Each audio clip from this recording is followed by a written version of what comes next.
nós estamos sempre a fazer opções de escolhas. E essas opções são caminhos que nós traçamos para a nossa vida, tendo como finalidade fazer chegar à felicidade, porque a meta aqui é chegar à felicidade. Só que os caminhos que vamos fazendo, o que nós idealizamos, às vezes tendemos a achar que vai nos levar a bom porto, mas muitas das vezes, por, enfim, ignorância, ou por não estarmos preparados, ou também por sermos enganados, acabamos por fazer determinadas opções que essas opções acabam por contribuir para a nossa própria infelicidade. Por isso aqui, quando nós falamos do caminho, nós temos só duas opções do ponto de vista cristão. Ou nós seguimos o Senhor Jesus Cristo, como diz o próprio tema, ou nós seguimos outros caminhos que nós sabemos quais são as consequências que nos levam ao abismo. E este texto sagrado que nós lemos aqui é um texto que nos remete para essas duas realidades.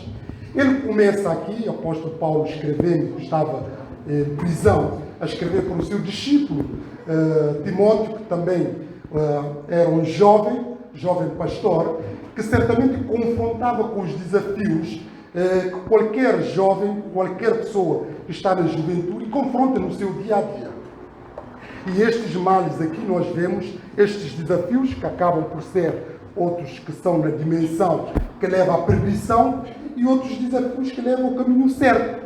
Mas nós, como somos filhos de Deus, nós somos cristãos, partimos do princípio que nós temos sempre a garantia da nossa salvação e Deus estará sempre conosco. Mas rapidamente, para termos aquilo que é o nosso texto, diz assim: sabe porém isto, que nos últimos dias sobrevirão tempos trabalhosos. Esses tempos trabalhosos são tempos que apontam para a segunda vinda do Senhor Jesus Cristo. E quanto mais o tempo vai passando, mais as coisas vão agravando. Ou seja, há uma convergência na dinâmica do mundo para aparente triunfo do mal, que vai também, enfim, chegar com a própria segunda vinda de Jesus Cristo. À medida que vamos vivendo, à medida que vai passando o tempo, as coisas vão deteriorizar. E esta deteriorização vai, enfim, culminando com a vinda do Senhor Jesus Cristo.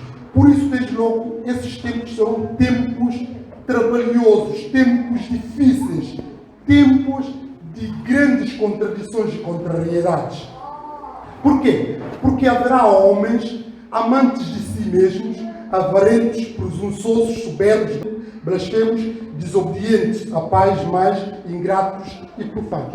Ele aqui vai enumerar a lista. Essa lista, nós sabemos que são todas listas reprováveis do ponto de vista cristão. Mas são opções que as pessoas tomam. Essas pessoas que vivem fora dos propósitos de Deus, fora do caminho de Deus, pessoas que costumam dar vozes a outros mestres, correm sempre risco disto. Aliás, o salmista, logo no Salmo 1, ele traça esses dois caminhos. Caminhos que conduzem à perdição e caminho que leva às bem-aventuranças eternas. Mas se repararem aqui, nestes tempos, que o tempo que nós vivemos, porque esse é um tempo contínuo, desde o período do tempo apóstolo Paulo, como nos nossos dias. E com agravante à medida, como eu disse, o tempo vai passando. Se repararem aqui, os homens serão amantes de si mesmos. Essa ideia amantes de si mesmo é ser narcisistas. As pessoas, quando são narcisistas, acabam por perder muitas faculdades daquilo que são os valores da humanidade e do humanismo. E essa expressão tem repercussões muito negativas do ponto de vista social. Quando uma pessoa trata a outra por narcisista, é uma forma de desqualificar essa pessoa no que toca aos sentimentos humanos. Pessoas que fazem de tudo centralizado nelas, que são capazes de pisar os outros, de maltratar os outros, de usar os outros, de violentar os outros, de violar os outros, seus interesses. Por isso, este tempo aqui que o apóstolo Paulo está a dizer, os homens serão amantes de si mesmos. E quando uma pessoa ama a si mesmo, ele está a desvirtuar aquilo que é a essência da palavra de Deus, que diz, em primeiro lugar, nós temos que amar Deus acima de todas as coisas. E quando nós amamos a Deus acima de todas as coisas, isso também repercute de forma positiva no nosso próximo como a nós mesmos. Nós amamos o próximo como nós amamos a nós mesmos. E ora, se uma pessoa ama o seu próximo como a si mesmo, não vai fazer mal ao próximo. Mas quando é ao contrário, quando as pessoas não amam a Deus, amam a si mesmas, essas pessoas só olham para si, desconsideram a Deus e pisam no próximo. Por isso é que ele diz, estes homens serão amantes de si mesmos. Mas não vão ficar só aqui, eles também serão avarentos. As pessoas avarentas são pessoas que, enfim, são gananciosas, por outras palavras. São pessoas que vivem em aquilo que podemos dizer lucro fácil, da lucropletação, do lucro, e nunca ficam satisfeitas com aquilo que vão tendo. Mas ele vai continuando nesta lista. Também são presunçosos. Pessoas presunçosas são pessoas gabarolas, pessoas que costumam ou que gostam de destacar as virtudes que não têm, que gostam de gabar-se, que gostam de achar que são superiores aos outros, que mostram sempre aquilo que fazem, mas exagerando naquilo das virtudes que eventualmente poderão ter. Mas se repararem aqui, normalmente aqueles que são presunçosos também são soberbos.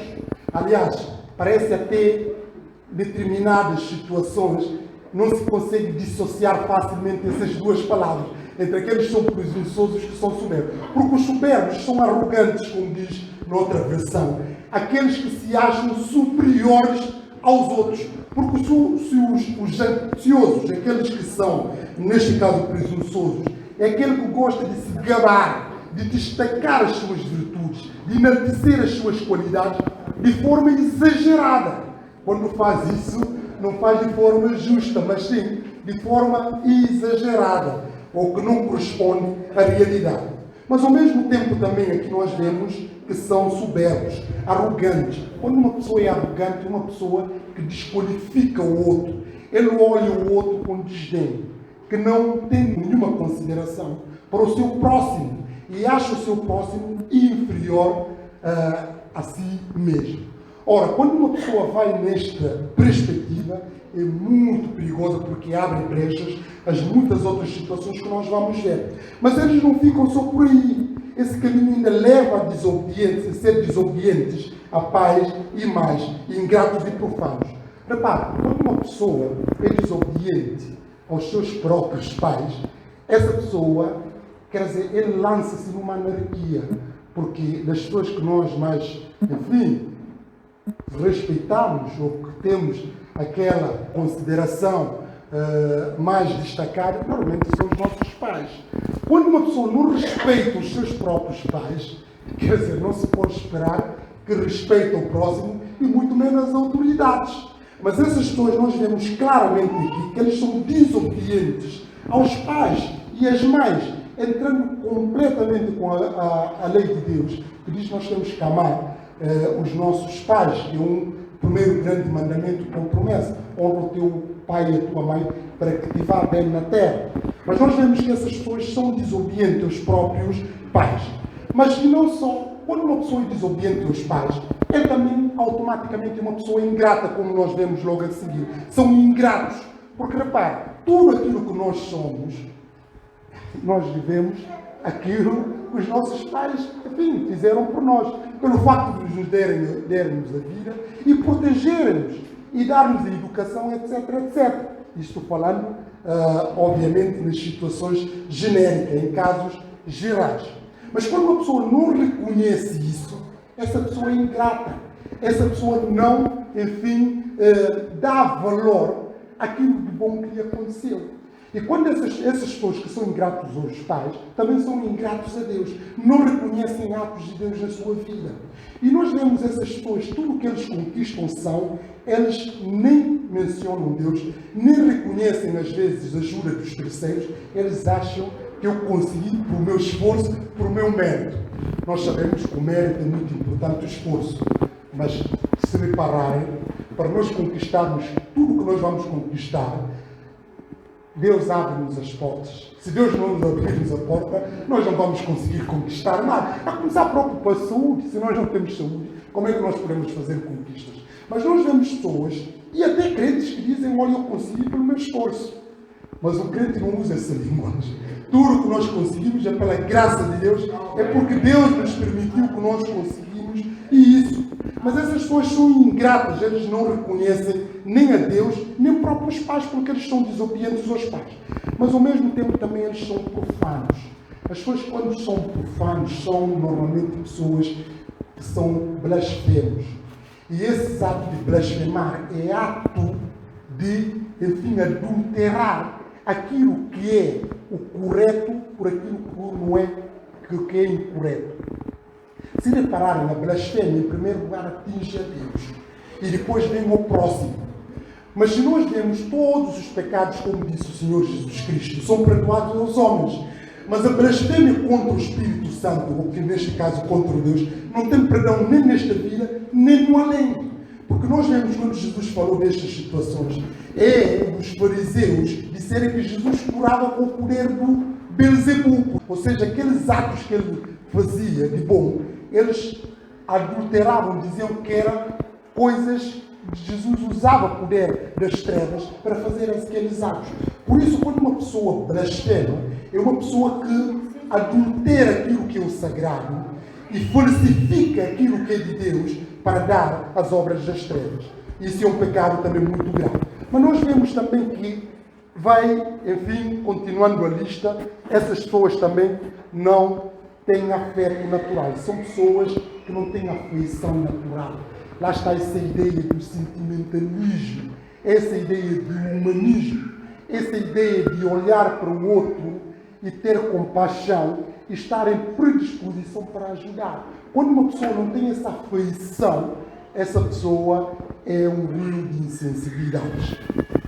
Mas o apóstolo Paulo vai continuando, diz, são irreconciliáveis. São pessoas também que não se reconciliam, que não conseguem perdoar, que não conseguem descontar. Pessoas, mesmo quando são, enfim, vítimas de uma situação, pode passar tantos anos, eles não conseguem reconciliar ou perdoar, e muito menos tirar o rancor, a amargura, a ira perante essa situação. Eles são irreconciliáveis, porque em primeiro lugar são irreconciliáveis com Deus e também com o próprio seu próximo, e com eles. São pessoas que estão em tumultos interior. Quando uma pessoa não consegue perdoar, quando uma pessoa não está reconciliada com ela própria, essa pessoa não tem paz.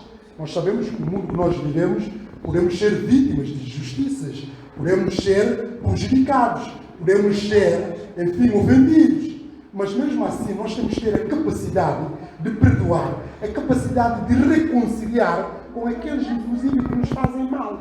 Mas quando uma pessoa não consegue reconciliar com tudo isto, essa pessoa cai na desgraça, essa pessoa vive numa tormenta, porque não tem paz interior.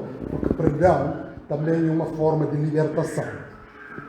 Mas nós vemos aqui que o autor sagrado vai continuando, que essas pessoas também são incontinentes. Pessoas que não conseguem controlar, pessoas que não conseguem, que não são domáveis. Eles, enfim, lançam-se nas suas paixões e são capazes de tudo, mas para fazer tudo porque eles não conseguem dominar. Não conseguem dominar a sua língua, não conseguem dominar os seus desejos carnais, não conseguem dominar o seu temperamento. São incontinentes. Ora, quando uma pessoa é incontinente, ele não consegue controlar.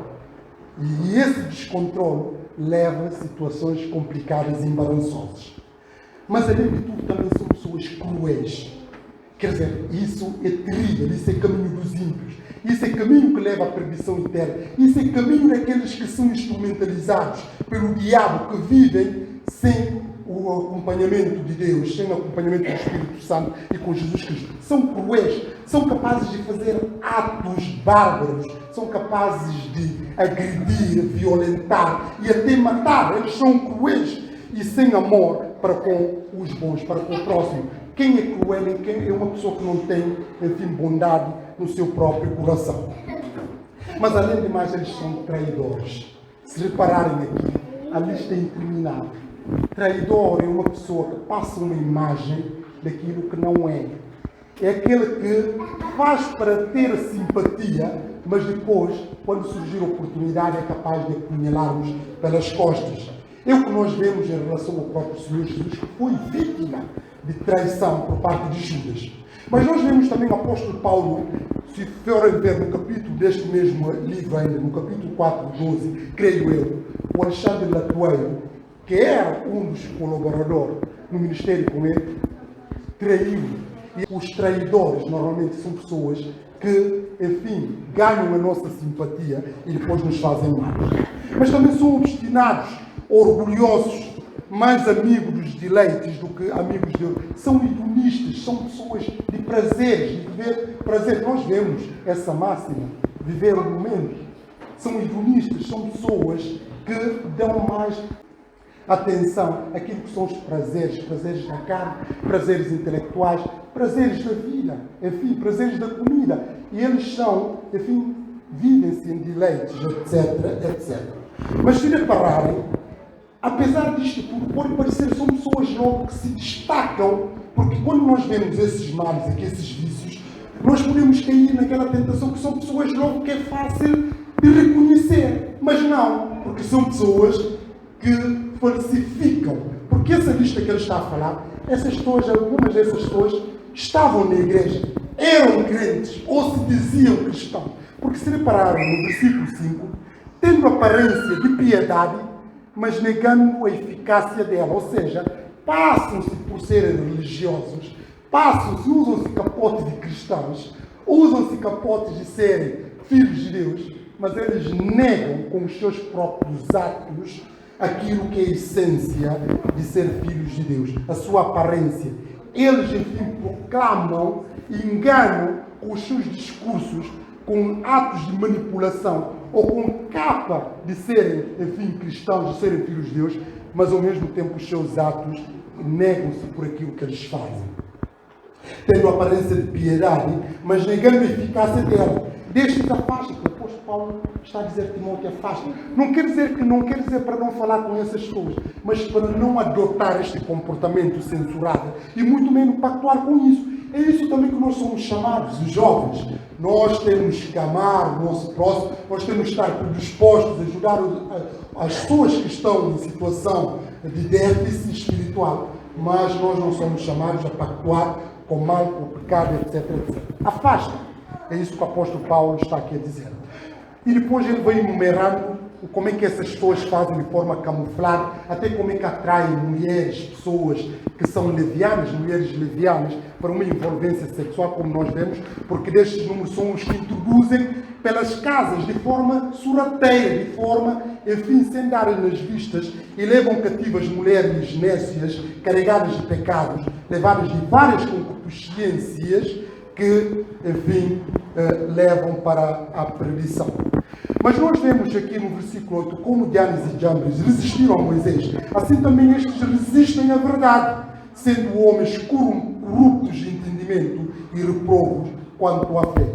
Mas se repararem no versículo 9 diz, não irão porém avante, porque a todos será manifesto o seu desvario, como também o foi o daqueles. Ou seja, todos esses atos camuflados, todo esse ardir, essa camuflagem, essa capa de santidade, que de santidade não tem nada, um dia vai ser descoberto. Mas nós vemos, a par deste caminho pecaminoso, caminho ímpio, caminho de perversão e de perversidade, caminho que leva à condenação eterna, no versículo 10, nós vemos que o apóstolo Paulo aqui insta Timóteo, tu porém como homem de Deus, tens seguido a minha doutrina. Noutros contextos ele diz, afasta destas coisas, mas aqui nós vemos, tem seguido a minha doutrina, modo de viver, modo que é proclamado a palavra de Deus, mas ao mesmo tempo também corresponde à prática daquilo que o apóstolo Paulo pregava. Porque nós sabemos que a doutrina sem vida é zero. É o que os fariseus faziam. Eles eram mestres na palavra de Deus, ensinavam coisas boas, mas a sua vida era incompatível com aquilo que eles pregavam. Mas nós vemos aqui claramente o que o apóstolo Paulo está a dizer, tu porém tens seguido a minha doutrina, mas não só a doutrina, também modo de viver, porque o que conta tudo é o modo de viver. O que interessa é conhecer a Bíblia de Gênesis e Apocalipse, se nós não vivemos aquilo que a Bíblia nos ensina. Mas o apóstolo Paulo não só conhecia e ensinava a doutrina, mas depois diz a ti também, tens seguido o meu modo de viver. Timóteo era exemplo da vivência daquilo que é a prática do modo de estar do apóstolo Paulo. O meu modo de ver. Mas não é só intenção, boa intenção, intenção pura, intenção genuína. Intenção que não é de dar nas vistas, de chamar a atenção, de ganhar simpatia, de receber glória dos homens, mas a intenção de agradar, acima de tudo, a Deus. Nós sabemos que devemos ter a intenção de agradar a Deus e não conseguimos agradar a homens. Dizia um grande pensador: eu prefiro estar com Deus contra os homens do que estar com homens contra Deus. Porque quando nós queremos agradar a homens, o que é que nós acabamos de fazer? Nós entramos em contradição com Deus. Nós acabamos por desagradar a Deus. Mas nós, quando agradamos a Deus, isto não quer dizer que vamos agradar a homens. Nós só conseguimos agradar aqueles também que estão sintonizados com Deus, ou que estão a andar no Espírito Santo, que estão a andar no temor de Deus. Mas ele diz aqui: tem que seguir o meu modo de viver, intenção. Repare, nunca se pode falar de boa intenção sem fé. Ele também fala aqui de fé. Mas não é só fé, também é alicerçar na longanimidade. Isto quer dizer paciência. E esta paciência nós vamos ver, é paciência na dinâmica da vida, é paciência nas dificuldades, é paciência nas provações, é paciência nas contrariedades, é paciência acima de tudo no sofrimento. Um cristão que não tem esta virtude de paciência não pode aguentar muito tempo no caminho de Deus. Porque o caminho de Deus, como diz o apóstolo Paulo, importa muitas contradições, muitos sofrimentos. Aliás, como nós vamos ver, até entrar no reino de Deus. E isso requer, acima de tudo, resiliência, paciência, saber esperar e também saber sofrer. Mas o apóstolo Paulo diz aqui fé, mas fé também longanimidade. Porque nós sabemos que há muita gente que tem fé, mas quando vem contradições, quando vem contrariedades, quando vem escândalos, quando vem situações menos abonatórias, essas pessoas voltam para trás. Essas pessoas não têm tarimba, não têm fibra, não têm capacidade para aguentar e não sabem saber sofrer. Mas o apóstolo Paulo fala aqui longanimidade e depois fala de caridade e fala da paciência. Porque isto tudo incorpora as grandes virtudes cristãs que leva. E depois vem a parte seguinte, porque quando um cristão é ancorado nisto, ele está preparado para sofrer.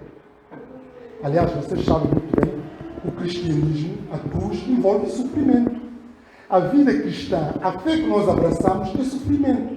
Qualquer pessoa que é crente, que não sofre, tem que avaliar ou reavaliar se realmente está no caminho certo. Porque nós não vamos ser compreendidos. Nós não podemos esperar que o mundo nos compreenda. Mesmo no contexto eclesiástico, no contexto da igreja, nós não vamos ser compreendidos. Porque também não temos que ser ingênuos que todos que estão na igreja, todos que proclamam a palavra de Deus, ou todos que pregam a palavra de Deus, são filhos de Deus. Não, porque nestes casos que o apóstolo Paulo está a falar, ele estava a falar numa dimensão tanto externa como dentro próprio da realidade eclesiástica da igreja, porque essas pessoas passaram por ser cristãos.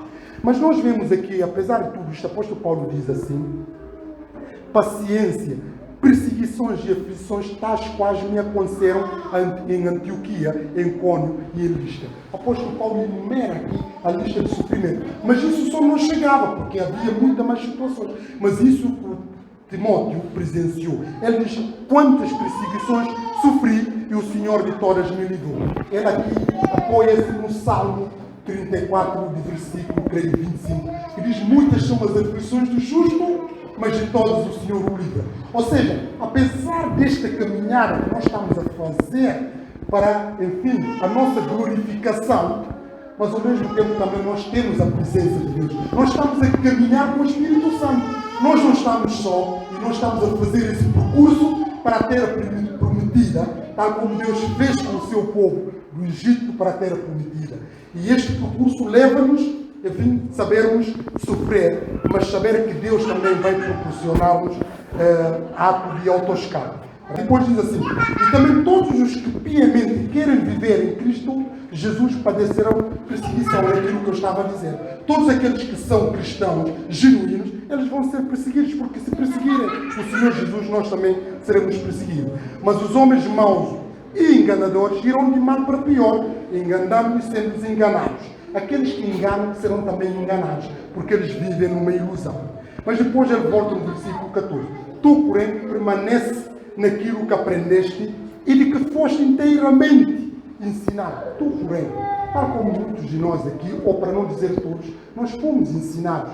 Nós temos pessoas aqui que nos levaram à fé, pessoas que nos demonstraram a palavra de Deus. Nós temos os nossos líderes espirituais, os nossos pastores, os nossos professores, as pessoas que nos orientam, e eles mostram-nos esse caminho, e é caminho que nós temos que continuar firme. Apesar das tentações que vamos enfrentando, o mundo que nos oferece muitas coisas que podem levar à tentação, que podem levar a desvios, mas o apóstolo Paulo diz aqui: tu, porém, permanece naquilo que aprendeste e de que foste inteirado, sabendo de quem o tens aprendido.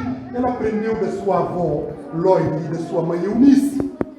E também o apóstolo Paulo permanece nisso, e que desde a tua meninice sabes as sagradas letras que podem fazer-te sábio para a salvação pela fé que há em Cristo Jesus. As sagradas letras, a palavra de Deus, a Bíblia Sagrada, que é uma palavra revelada, que é capaz de levar o homem à perfeição, de habilitar o homem a praticar as boas obras, de habilitar o homem a ter as virtudes de Cristo e a ter a mente de Cristo e de viver de acordo com a palavra de Deus através do Espírito Santo. Por isso ele diz aqui: essas sagradas letras que tu conheces desde pequenino, ela é toda a Escritura é divinamente inspirada e é proveitosa para ensinar, para redarguir, para corrigir, para instruir em justiça. A palavra, toda a palavra de Deus, toda a Escritura.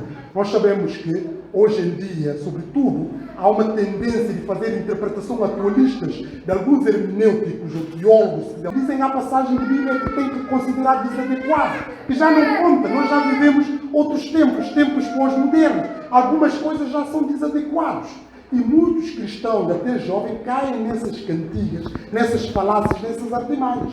Mas nós vemos toda a Escritura divinamente inspirada. Não há nada que falsificar tanto no Antigo como no Novo Testamento.